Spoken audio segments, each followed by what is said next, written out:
It is obvious to me that most, if not all, of the Trump administration and its Department of Justice senior leadership are in on it with Trump, with corrupt intent to continue to cover up the Epstein files. There's no other explanation for this too little, too late, overly redacted, obviously skewed to show Democrats and not Donald Trump batch of documents that got produced in violation of a congressional law. And Republicans are upset about it. The Democrats are upset about it. Victims are upset about it because they said they were late in making the production because they were trying to protect the victims. Well, at least one victim, one survivor already wrote a letter back to the Department of Justice. It said, my name is all over the files that you just released.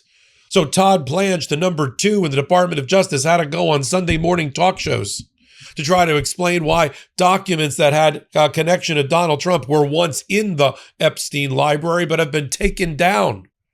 And then Midas Touch, my brother network, they discovered that Abigail Jackson, who is a spokesperson, deputy press secretary, she just lied to the American people, trying to post a photo of Michael Jackson, Bill Clinton, and Diana Ross, and put little blackout tape in front of children to act like there was some sort of sex going on involving Diana Ross and Michael Jackson and others in the photo. Those weren't victims.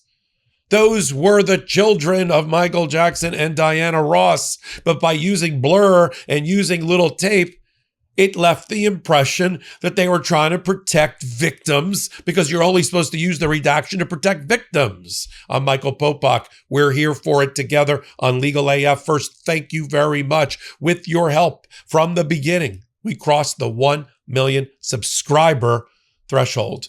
And we could not have done it without you. Let's dive into the story. The missing Epstein files already. They posted them. We went through them. We saw some documents were completely black. I'm talking 100 and 119 pages of information blackened out, including the grand jury transcript that they just fought to go to the federal court to get a federal judge to allow them to disclose the grand jury transcripts. And then they just submitted black pages. How is that protecting the victims? Do you not know how to redact? I mean, I've been a lawyer for 35 years. I know my way around a black marker and whiteout on a document. And to explain how the process is supposed to work, you take the original document, you make a copy of the original document, so the original document still exists, and you go through and you blacken out parts pursuant to a law or statute or trying to protect the victims that relates to identifying information about that victim, not the entire document. And then it gets worse, not better. The NPR noticed that 16 documents that were once in the library were taken down from the library. Todd Blanche had to scramble, go on Sunday morning talk shows, and they had to do all sorts of postings I'll read to you, which they said, well, the Southern District of New York prosecutors were concerned that there were victims in there. No, it was a picture of Donald Trump. It was pictured, we have the picture number, right? It was picture number 468. We know it. And yet it had to go up, it had to go down. And wait till you hear these explanations, this gobbledygook. Here's Todd Blanche trying to explain all of this. They sent them out. You know, he had to walk the plank in Sunday morning talk shows. I don't have any sympathy for him. He does it on purpose. You know, he wants to be the future. He wants to be the attorney general. Well, here's your future attorney general. Play the clip. Is any information about President Trump redacted in any of the files that have or will be released? No, not unless it's supposed to be redacted under the law, which means victim information or any sort of privilege, like attorney-client privilege. But I have no reason to believe that the lawyers that were working on this case were talking about President Trump, because he had nothing to do with the Epstein files. He had nothing to do with the horrific crimes that Mr. Epstein committed. And so I don't expect there will be anything redacted. But the short answer is we are not redacting information around President Trump, around any other individual involved with Mr. Epstein. And that narrative, which is not based on fact at all, is completely false. The White House has said that President Trump is included in the files. Can you guarantee that every mention and every photo of President Trump in the Epstein files will be released? Yes. Yes, I mean, I've said it 3-4 times now. We've said it before, and President Trump has said it repeatedly since before he was elected. And since he was elected, all summer long, he said the same thing. I have nothing to hide. And so, of course, that's the case. But let me just make sure everybody understands something. To the extent that he is, quote, in the Epstein files, it's not because he had anything to do with the horrific crimes. Full stop. But yes, if President Trump is mentioned, if there's photographs that we have of President Trump or anybody else, they of course will be released with the exception of any victims or survivors that we've identified, which we will either not release that photograph if it's just a photograph of a survivor, or if we do release the photograph because there's other individuals in the picture, the survivor's face or her entire body in some cases will be redacted. Here's what they said. The Southern District, this is the U.S. Department of Justice after the production, when people noticed that a picture with Donald Trump's reference in it was taken down. The Southern District of New York flagged an image of President Trump for potential further action to protect victims. Let's stop right there. I thought Donald Trump wasn't around young girls. I thought he wasn't around those that were exploited by Ghislaine Maxwell and Jeffrey Epstein. So how could there possibly be a photo of Donald Trump with a victim in which the victim had to be redacted? Out of an abundance of caution, the Department of Justice temporarily removed the image for further review after the review was determined there is no evidence that any Epstein victim are depicted in the photograph, and it's been reposted without alteration. And then Abigail Jackson goes on. She's a spokesperson, and she says the following in her, and we're going to put this posting up here because my colleagues at Midas did an amazing job of reporting on this. So this is their game, right? They got these pictures of Bill Clinton and Ghislaine Maxwell and a young girl in a hot tub, and they want to make the story all about that. So while they're doing that, they post a photo of Michael Jackson and Bill Clinton together with children in the photo, and they black out the photos. And Abigail Jackson says, well, look, per the Epstein Files Transparency Act, DOJ was specifically instructed only to redact the faces of victims and or minors, implying that Bill Clinton, Michael Jackson, and Diana Ross were victimizing the children in the photos when the children in the photos were the children of Michael Jackson and Diana Ross. This is what Midas says. Let's put it up on the screen. How dare you? Those are Michael Jackson's sons and Diana Ross's son, not victims, as you're implying. This is a publicly available photo from an event they attended together. And so you see everybody's in on the corrupt intent and this conspiracy of this cover-up to try to make it all about Bill Clinton so that the talking points are about Bill Clinton instead of where are all the Trump documents? And so I ask, where are all the Trump documents? We know they exist, whether they are, we have a Judge Chutkan, who's ordered that all the communications between Epstein and Trump be revealed. How are there not communications between Epstein and Trump, text or email? We know from the tranche of documents that the Oversight Committee and the Democrats obtained from the Epstein estate that we went over in detail the last couple of months. We know there's emails and email servers and inbox for Epstein and Maxwell, who were talking about Trump ad nauseum. Where are those documents? How do you not have those? See, that's the problem that the Trump administration has and those that are trying to be his apologists and cover-up artists. We have another group of documents that are, if you will, the control batch.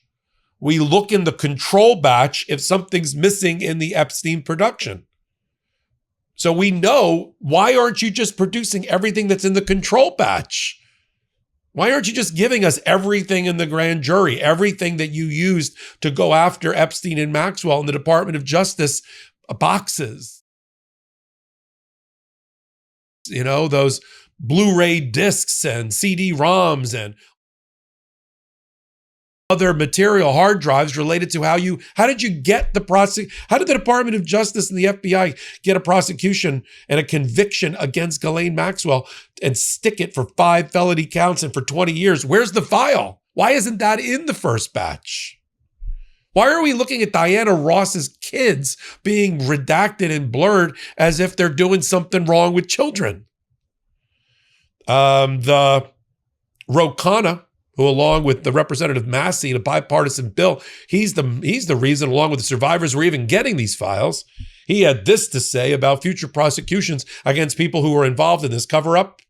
Attorneys general have gone to jail in America, including Nixon's. I'm looking at you, Todd Blanche. I'm looking at you, Pam Bondi, and others like Kash Patel.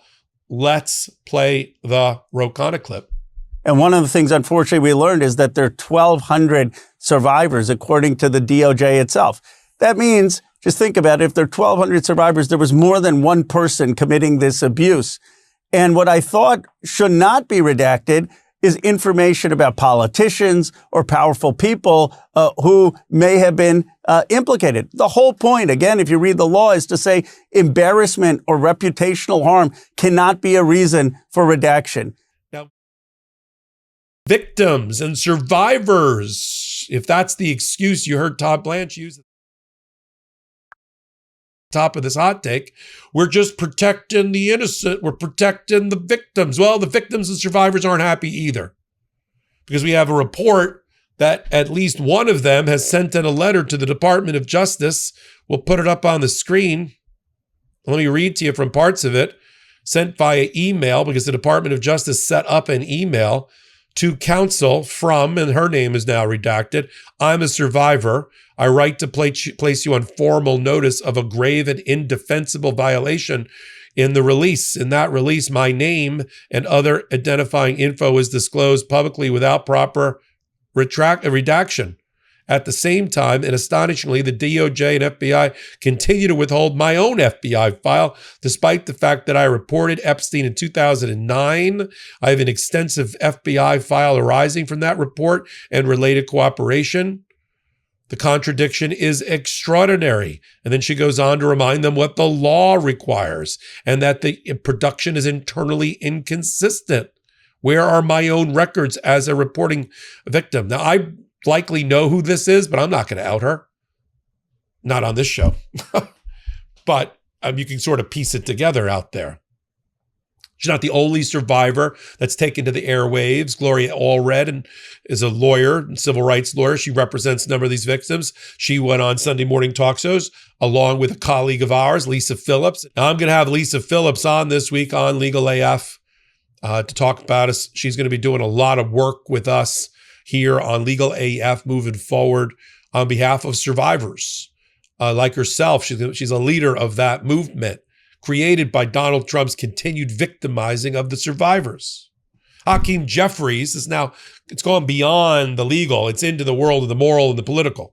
Hakeem Jeffries, who will soon be Speaker of the House for the Democrats, he said they're already in violation of the law, and if they're withholding documents, they got 15 days to tell the American people in Congress why. Now, in that batch, and we'll be doing hot takes throughout the week on it, in that batch was in the first batch, one very interesting document, a 2020 lawsuit by a woman, now a woman, then a 14-year-old, who says in her complaint, in her lawsuit that was eventually dismissed, but it is public record, it has now been produced, that Donald Trump elbowed Epstein and said something like, is that a good one?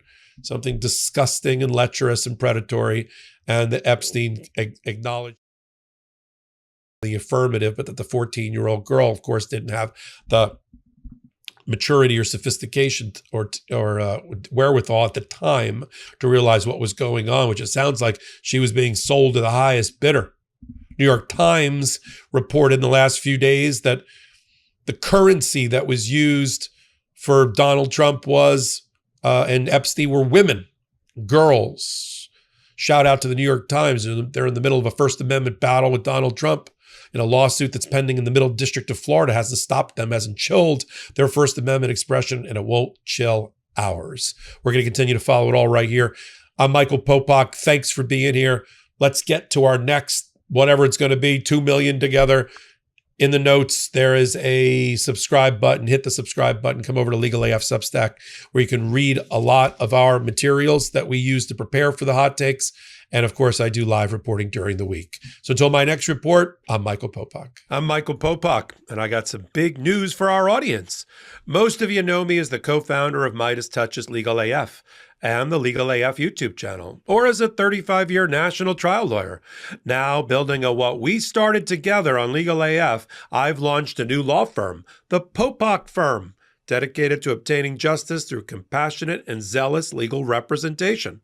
At the Popak Firm, we are focused on obtaining justice for those who have been injured or damaged by a life-altering event, by securing the highest dollar recoveries. I've been tirelessly fighting for justice for the last 35 years, so my own law firm organically building on my Legal AF work just feels right. And I've handpicked a team of top-tier trial fighters and settlement experts throughout all 50 states known as big auto injury attorneys who have the know-how to beat heartless insurance companies, corporations, government entities, and their attorneys. Big Auto's attorneys working with my firm are rock stars in their respective states, and collectively responsible for billions of dollars in recoveries. So if you or a loved one have been on the wrong side of a catastrophic auto, motor vehicle, rideshare, or truck accident, suffered a personal injury, or been the victim of medical malpractice, employment harassment or discrimination, or suffered a violation of your civil and constitutional rights, then contact the Popak Firm today at 1-877-POPAK-AF or by visiting my website at www.thepopakfirm.com and fill out a free case evaluation form. And if we determine that you have a case and you sign with us, we don't get paid unless you do. The Popak Firm, fighting for your justice every step of the way. This is Democracy Watch. Mark, we have some breaking news here to kind of add fuel to the fire that is already this disastrous Epstein file release. It looks like the DOJ has rescinded, pulled back, deleted 16 files off their website that had been there yesterday. And again, I want to add that this was already on top of the fact that the DOJ had not released all of the files in compliance with the law. So what are the legal implications here of the fact that A, we didn't get the full breadth of files, and B, even some of the files that were released were then taken back, presumably to protect Donald Trump? Okay, so let's talk about all the ways in which the Trump Department of Justice is violating federal law. And that's what they're doing, everyone. They are violating federal law, a law that Congress passed, signed.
Donald Trump that said, number one, the records have to be released within 30 days, all of them. Did we get all of the records on Friday? No. So that was violation of law number one. Number two, it said that it has to include all unclassified records, documents, communications, and investigative materials. Have you seen any investigative materials? Have you seen any memos between the FBI and prosecutors or between FBI agents and each other? No. That would be violation number two. Number three, it can only redact names under limited circumstances, for example, to protect victims. We saw, Brian, pages, dozens of pages upon dozens of pages in a row of redactions, not just names of victims, but all kinds of things. And you know whose name we didn't see? We didn't see Donald Trump's. That's another violation. Also, the statute said that the records, that any redactions have to be accompanied, quote, by a written justification. Now, I know they're not big on like writing over there in the Department of Justice, but I didn't see any written explanation of each of these redactions. And then the most important one is that no record could be withheld, delayed, or redacted on the basis of embarrassment, reputational harm, or political sensitivity, including to any government official, public figure, or foreign dignitary. This, Brian, has turned into a total sham. This whole thing has been an effort to protect Donald Trump. They obviously didn't produce records, and they redacted his name from records they're on. How do we know that? Because we have other sources of these records. We have gotten records from the House committee itself that it got from the estate that has Donald Trump's name. And so we know those haven't been produced. But then the cherry on top, the final violation of this law that Congress just passed, that the president signed, that Republicans piously lined up and said they wanted the truth to come out. On the cherry on top is that the Trump Justice Department has apparently now unpublished, has pulled back from the public, according to the Associated Press, 16 files. And at least some of them, it's pretty clear, were pulled back because somehow the North Korean censors that they had reviewing these records in the Department of Justice missed some photos of Donald Trump. So I have to ask, because there was one thing in particular that really kind of incensed me, and that was this idea that in the law itself, it says that the only people that have to have their identities protected are victims or minors. It was written expressly that items could not be redacted simply because they would cause embarrassment to, for example, political figures. And then when the DOJ spoke with Fox News, they said that items were redacted expressly because people were either politically engaged or government officials. And so this is in direct violation of the letter of the law. How could they not only refuse to abide by the full law, which stated that all of the files had to be released, but then completely twist upside down what the law actually says, and basically where it says you can't do something, they expressly said that they will? Yeah, they're just breaking the law. I mean, I just listed 5 ways in which the Trump Department of Justice is breaking the law. Yeah. So you've picked one of those 5, and it's probably the most serious of those 5. And let's be clear, what Fox News reported, or Fox News Digital reported, was that the redactions were applied to, quote, politically exposed individuals and government officials. What the fuck is a politically exposed individual? I mean, someone who has been exposed because they, for example, were close to Jeffrey Epstein. Like, right, which is the whole point of the release of the Epstein files. Correct. It's the whole point that the files are being released.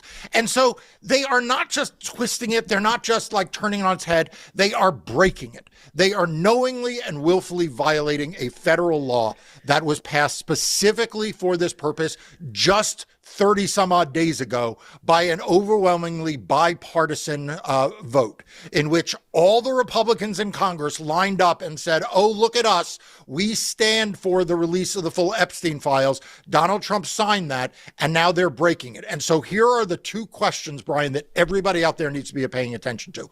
Number 1, will there be any accountability within the government? And of course, the answer to that is no, because Pam Bondi is a sycophant for Donald Trump. And Pam Bondi's Department of Justice is not going to look at itself. You know, no one's going to look at whether the White House played a role here. So that brings us to the second thing, which is where the hell is the corporate legacy media?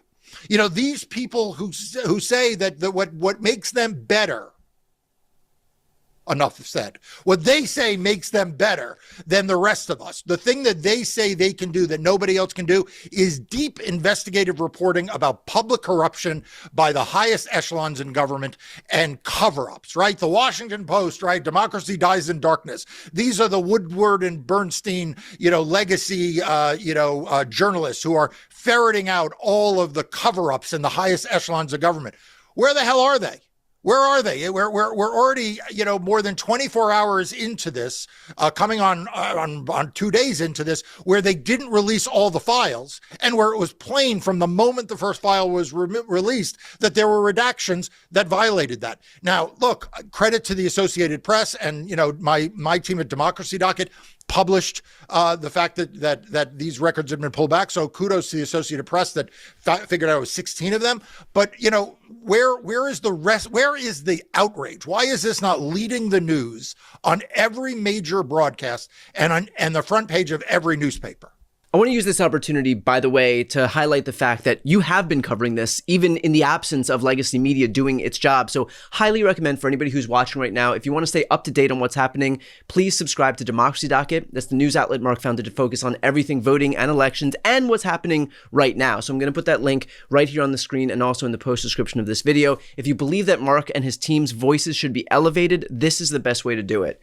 Mark, it's worth asking here in terms of a remedy, because we understand that the Trump administration and the DOJ are going to violate the law every chance they get. And so in terms of seeking some remedy here, how do you achieve the full release of the Epstein files? How do you get some accountability when the people who have all of the ability to enforce the laws are the ones who are themselves violating it? Right. So this is, of course, the great dilemma that we face right now, which is that you have a White House that is corrupt, that is controlling a Department of Justice that are just their puppets. Yeah. And so we can't look there.